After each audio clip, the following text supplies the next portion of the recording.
today, yay! We're so excited. We have Shatonia Amee in the studio with us today. So we're just gonna go right into it. So, Shatonia, let's start.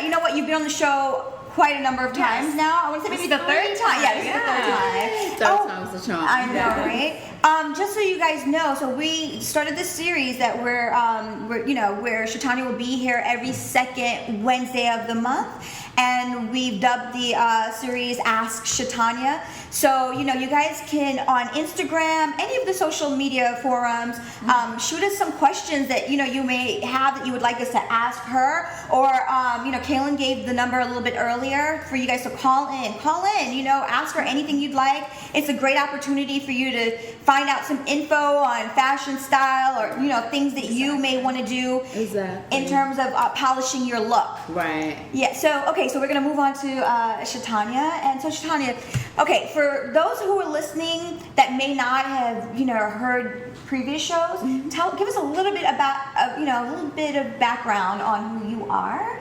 and how you've become a celebrity stylist. Okay. So briefly, I am Shatonia Amee, and I am a celebrity stylist and fashion editor for Today's Black Women's magazine. Also a contributor and writer and stylist for Hype Hair magazine. So I started working, I assisted one person. Her name was Maxine Garcia. She was an assistant to June Ambrose's June Ambrose, celebrity stylist. Everyone knows who June Ambrose is. And I admired her since I was a little girl. Since I seen her do costume design for Belly, I was like, that's the job that I want, wardrobe stylist. And so I started doing little things and just interning, but just doing test shoots and stuff like that, and just networking. And it just grew. So I just started, doing a bunch of different shoots and meeting a lot of different people, and people just started connecting me with different situations, different shoots, and so giving you opportunities, different opportunities, kind of led into other things that has made you who you are today. Yes. So not only do I do wardrobe styling, I do costume design, I style, do personal shopping, I style celebrities, I style regular people, definitely magazines and editorials. I produce backstage for fashion shows. So it's grown, and it's just something that I love, that I got into, on a whim, and it has become a lucrative career. Yeah, and now you're doing the Victoria's Secret fashion show and everything. And you just did that this week. Kind of tell us what your involvement was, kind of who you met. Oh my God. So Victoria's Secrets, I have been doing Victoria's Secrets since 2008. That was my very first show I did too. Which is funny.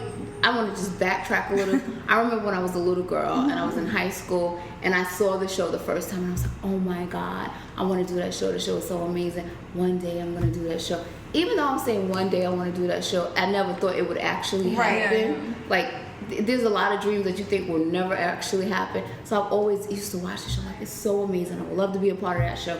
It's so amazing. And then I got, years later, in about 2005, I started working with a company that Victoria's Secrets was one of their clients, a company that does backstage production, which is called The Ground Crew. So I started working with them in 2005, and in 2008, I got the email, do you want to do Victoria's Secret's fashion show? But it's in Miami. Oh yeah, I don't care. Would someone actually say no to that? Would you? No, I don't care where it was. So this is my dream manifested. So from then I just, I've been doing the show, I've been working there. So what I do with Victoria's Secrets is I work hands-on with the production team.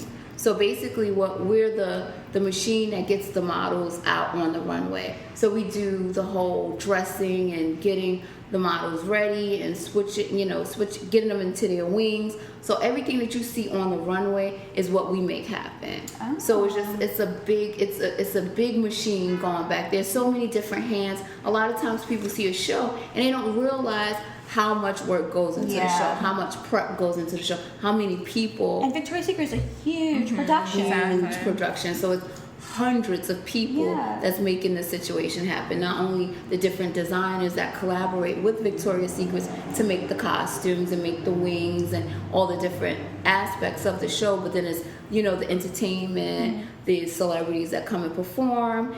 And so basically we are there to help, you know, help get the models dressed and get them out there on the runway and just make it happen. Yeah. And keep, it's a fun, it's like fashion show times 10 on steroids. It's an amazing show. It's like my favorite show.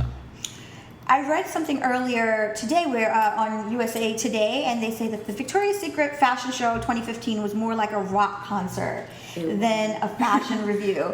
Like, I know it hasn't been broadcasted yet, but I could just reading that headline, I was just like, that. I'm sure that just speaks volume. Well, for me, it speaks volumes. I'm sure it Because what Victoria's Secrets, what they see as important is giving the people a show. Yeah. And giving the people a show and just, you know, blowing everyone away. It's more than lingerie. It's an experience. It's, you know, they want people to have fun. It's a fun atmosphere. When they cast the models, they're very specific. They want nice, sweet girls. And so a lot of the main angels are really angels. They're really sweet girls. Yeah. They're very humble women. Like Alessandra, Adriana, you know, Heidi, when I worked with her in 2008 the first time, so sweet, super sweet. Marissa Miller, she no longer walks, and Salida E. Banks. They're all really, really sweet girls, and they handpick these women. And like last night when they were giving the guy who started it over 20 years ago, so basically last night was the 20th show. So so they've it's been like an doing anniversary. Right, it's the Yeah. anniversary. They've been doing it for 20 years, Right. and he came up with the idea 22 years ago, and they started doing the show. And you know, some of the key girls was in the show: Alessandra, Ambrosio, and Adriana, and Isabelle. They've all been a part of the show since Veterans. the beginning, Yeah. right? So Isabelle, she's been walking the show for 11 years. It's a long time. Alessandra's been walking the show for 14 years, and Adriana's been there for 15, 16 years. So they've been, you know, a part of this. So the original angels are so sweet, and I mean the new girls are sweet too, but the original girls are so sweet, so down to earth, and they just like, you tell them like, let's get ready, let's get you dressed. They're so laid back, like, we got this. Yeah. Like, Yeah. you know, it's a beautiful experience. The music is amazing. While you're backstage and you're getting the Just girls jamming. ready, you're just jamming, Yeah. and you're like, oh my god, that celebrity. Oh my god, there's so many celebrities that Yeah. come. Yeah. But you know, they also give back, and we do the show twice, so it's an amazing situation. They do it twice because of the fact that they want to. The first show is for friends, families, and they handpick. Like there's workers in all the Victoria's Secret shows. The stores that work hard all year to earn the chance to come To be and able to experience it, right? They experience the show. So they hand select 200 people from thousands of people to come. wow, So the that's first show is That's an incredible. appreciation to the investors, the family, and wow. the friends, and the workers. So they give back. The first show is a give back, and then the second show is the celebrities and everything. But they don't go. They don't cheat the people that see the show first. Everyone gets to It's a see full production, full the same way that the second The is a same full se- production. Wow, yeah. that's really nice. Yeah, so it's Victoria's Secret is a great company, which they really do appreciate their employees and their models, and they treat you well. They treat us well. I love them. I've been with them since 2008, so I love Yeah, them. and you're talking about the original angels a little bit, but this year there was some new ones, Right. and we have to ask, since there's been a lot of talk about Kendall Jenner. What did you think of her in it? Kendall looked amazing in her outfit. I don't remember if she had one or two looks, but I know the one that I did see her in, she looked amazing. She's really coming into her own and becoming like a really, really strong model. Yeah. And it's like, sometimes you look and you're like, oh, but then as I was looking at her yesterday, I was looking at her like, she really is a model. Yeah. So she's been walking. The first time I worked with her was at the Chanel show that we did. She walked for Chanel, and she's It is what it is. People are gonna say what they want to say and make judgments and stuff. She's working. Yeah. Right? She's walking. So both her and Gigi Hadid, they were casted for this year's show. Yeah. And so, and I'm not sure if people know this, but you have to go through a process to become an angel. Right. And so there are 15 angels, and then I guess everyone else is sort of casted to participate or perform, walk the runway, basically. Basically, you have to earn your wings. Right. And that's what it is. It's basically like the women that are angels have earned their right to wear wings in the show because they have worked so hard within the industry. They've walked for different designers. They've done ad campaigns. They've done covers. They've been on Vogue. They've been on the cover of Elle. They've put their work in. Right. So they don't. Victoria's Secrets don't give wings to a model who just hasn't done anything. Right. So you've earned your stripes, basically. Right. You've earned your stripes. Now here's your Exactly. wings. So it's an honor, and I've been at fittings for past shows, and when a girl comes into the fitting and she finds out that she has a wing, they start crying.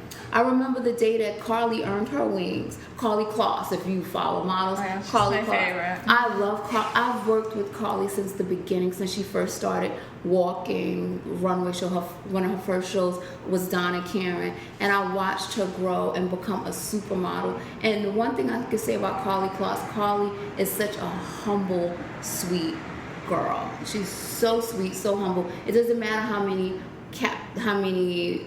covers she's had, she still remains the same. So sweet and I love Carly. I'm not familiar with her, but She's like the tallest one. She's always Yeah, the tallest. she's very tall. yeah. Carly's They're all tall. listen. I'm 4'11" and a half, so Right. everyone's really tall. No, I'm kidding. She's like the tallest one of She's so Oh. tall, Oh, and her wow. walk is amazing. So yeah, I love Carly. Yeah, she's- Adriana too. They're all so sweet and beautiful, and the angels, they work hard to earn their wings. Yeah, but and I think we also have a caller. Hello? Hello? Hi, do you have a question for Shatonia? Hi. Okay. Okay, I have a couple of questions. Just a couple of questions. Oh no. Okay. Can you hear me? Yes, Yes, I can. We can hear you. Okay. So the first question would be, what advice would you give someone, or what pointers would you give someone who wants to be a celebrity stylist? You're doing these big shows. Is it intimidating? Like, what advice would you give someone who would love to be a celebrity stylist? It is intimidating because there is competition, and you always want to be. Each project you want to be better than the next project, so it can be a little bit intimidating. And your competition is yourself. So the advice I would give to anyone who wants to aspire to be a celebrity wardrobe stylist is basically to always reinvent yourself. Keep working, don't get discouraged, because there's times when things get slow and you just have to build contacts. Things get slow, but you have to keep going. You really have to know that it's a hustle, and you have to build your brand. So my advice would be to always reinvent yourself, always, make sure you're always working. Just build your contacts and, research fashion. You always want to be a step above the next stylist, because you want your client to always be current, but a little bit more current than the next person. So if you have to go to find designers overseas and, build great relationships with personal designers, that you can go to them and sketch out things and say, okay, this is what I want to put on my client. That way your client is more unique. So then you're more in demand because you have exclusivity of certain designers and certain, just always make sure that you're just being creative. Yeah, like, because I guess an innovator in the Yes, an innovator in the field. Because there's so many stylists out there, but it's like it's the survival of the fittest. Right. You have to keep going and you keep striving and keep reinventing. I worked hard and a long time, and I've never stopped working. And the thing is, never give up, because you're not gonna start off as a celebrity stylist. You have to, basically kind of like the angels, you have to earn your wings, and you have to put the work in. So in the beginning, you're gonna do free jobs in the beginning, but you have to get your feet wet, and you have to learn certain things. And in the beginning, you have to do test shoots. Always do test shoots, because in a test shoot is basically you putting together a shoot, you and a friend photographer, a friend makeup artist, a friend hairstylist, and do shoots to show your creativity. That way your portfolio is big enough. That way you can solicit yourself to get jobs. And once you get your jobs, it'll start bringing you more work, and then you'll work your way up to a celebrity, because, you can't start at the top. You have to start at the bottom, but be humble enough to allow yourself to start at the bottom, because I started at the bottom and I worked my way up. And once you work your way up, no one can tell you anything. Isn't that like an analogy too? Like you have to earn your wings. You do. In the Victoria's Secret, and then you have to in life. Right, in life, you have to earn your wings. So that's my advice on, getting to the point of being able to be a celebrity stylist. Is just knowing your craft, working on yourself, and just be innovative, and think outside the box, and keep going, and don't get discouraged. And that's it. That's it. Just hard work. And did you have any other questions? So I know you said you did, a couple of these big events, like the Chanel event, and then, the Victoria's Secret. What does preparation look like? A day when you're just getting everything ready, getting, all your looks together. What does a day in Shatonia's shoe, in a celebrity stylist shoe look like preparing for these big events? A nightmare. That's what it looks like. It is a bunch of stuff. You have a truckload of bags. It's the grit and the glam.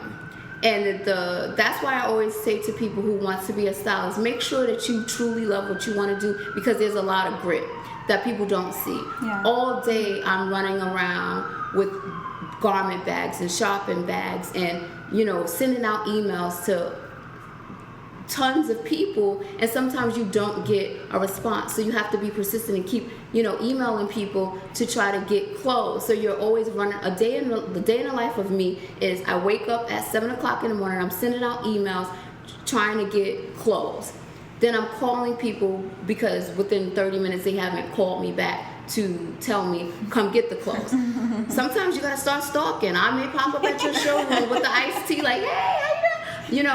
A day in my life is just from sun up to sundown, just running, just, grinding, contacting people, and getting clothes, going to this showroom, going to that showroom. A lot of times you don't go to a one-stop shop where you can get everything. You're right. You can't. You have to go to one showroom and get jewelry. You have to go to one showroom and get shoes. You have to go to another showroom, and they're far away from each other. If you live in New York or wherever you live, and if you don't live if you're not lucky enough to live in a place like New York or LA, where their showrooms are basically, kind of around, right, accessible, it's even harder. So my day consists of just running around from place to place, on the train, on the bus, in a cab, with bags, just searching for the perfect outfit. That's the one thing I remember from the last show that we did. You talking about all the bags that you have to carry. The bruises. Oh my God, I have bruises now, like black and blue marks from garment bags, and even like the Victoria's Secrets, the prep for that, when we walked into that backstage, it was just boxes, big boxes with wings, and boxes with shoes, and those wings are heavy. And then, oh my God, I remember, I don't know what show it was.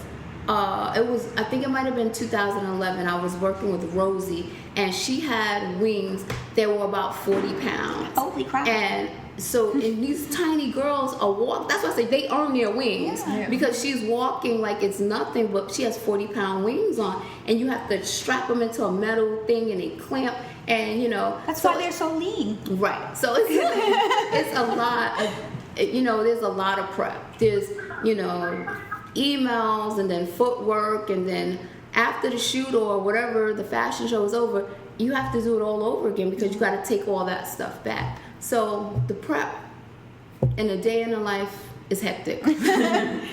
Was that all, or? Yeah, that was all. Thank you guys so much. Well, thank you for calling. Thank you for calling. Okay, so back to what we were talking about, the whole experience of the Victoria's Secret show versus something like a Dove or Lane Bryant show. Okay. And so, Kaylin was alluding to the whole, what is it, No Angel? Yeah, I'm no angel. I'm No Angel campaign. I guess like sort of poking fun, but not really at, Victoria's Secret Angels campaign. Right. And so you see it all over the web. It seems to be like a big issue, but The thing about it, I feel like it's probably a big issue because of the majority of women are curvy women. Yeah. See, last night when I was around all those models, and I still, of course, they don't have my body, and I don't have their body. So, I mean, I'm totally with Lane Bryant with the curves, but it gave me something to aspire to. Candace, I was obsessed with the model Candace. As she walked by, I'm like bowing. Her body is amazing. Yeah. It's just, and she's not super duper skinny, but there was variations of girls. So my thing is like sometimes it gives you something to aspire to. Yeah. It's like not saying that you have to be like them, but it was an inspiration. Like, oh my God. First of all, Victoria's Secrets is a fantasy. So, and that's what they give you. They give you fantasy. I was going to bring that point up. It's actually two very different things, and I don't understand. I mean, I do understand why people would get upset over, certain things, but at the same time, they're like sort of alluding to very different things. Right. Very different women, I would they say. They give you an experience. Right. And also, they offer larger sizes. They don't offer the larger sizes, but they offer larger sizes. But I get it. It's like all sizes are beautiful. And maybe one day they will have a plus model. But, they have variations of small to extra small to medium. But, they don't go that high up. But at the end of the day, it's a fantasy. Yeah. And, so they're selling you a fantasy. And it's something I know when I saw Candace walk by me and her thong, I said, okay, spinach it is. Like, I was inspired to just not eat because I'm like, she looks amazing. And the rest of America, Exactly. like myself. Like, she looks amazing. So it's like you can't be mad at them for That's their job. that's their job. They train They- for it a that's lot. right. And it's selling a fantasy. It's all a fantasy. But at the end of the day, that's what it is.